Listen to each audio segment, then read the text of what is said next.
normally you would use like for frothing your milk for lattes or you actually would use like cream milk, but the 2% milk is okay. But like the cream milk is better because it has more fats. What you do is you actually try to fill up the jug.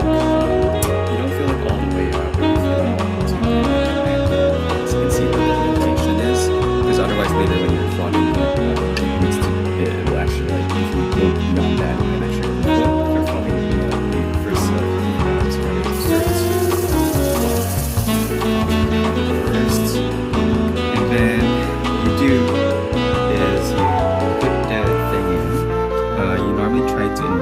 Slightly a bit.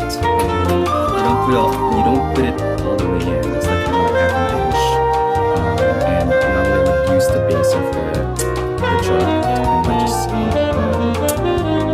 like set it, and then I'll turn it on. See the milk swirling. So that means it's actually good. You don't hear like really rough. Like if you put it all the way in, it's just gonna push a lot of air, and it's not gonna create the microphone. But by doing this, it actually creates the microphone. What you normally do is also you put your palm at the base of the jug, and then you do this until it's hot enough.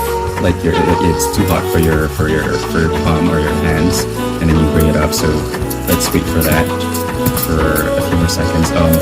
This is kind of like a cheap coffee maker, so the pressure for the steamer is actually not that good. So usually for coffee machines it's a lot faster, but for this one it takes a bit of a while because the pressure is not that. As you can see, it's like swirling around. It's pushing a bit of like the air in and making those microphones. And when it's hot enough for your for it to touch the base, like if you try the base and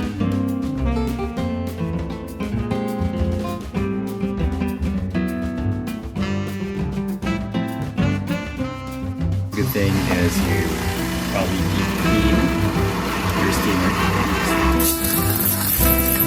because you can see there's like a lot of milk and it might clog if you don't do this. So clean it and then just like just to clean the steamer pump. So the next thing you do is like you don't normally put the milk right away. You basically kind of like swirl this around until you get that like silky consistency. So as you can see now, it's a lot more silkier after like swirling it. So you swirl it a bit and then do that.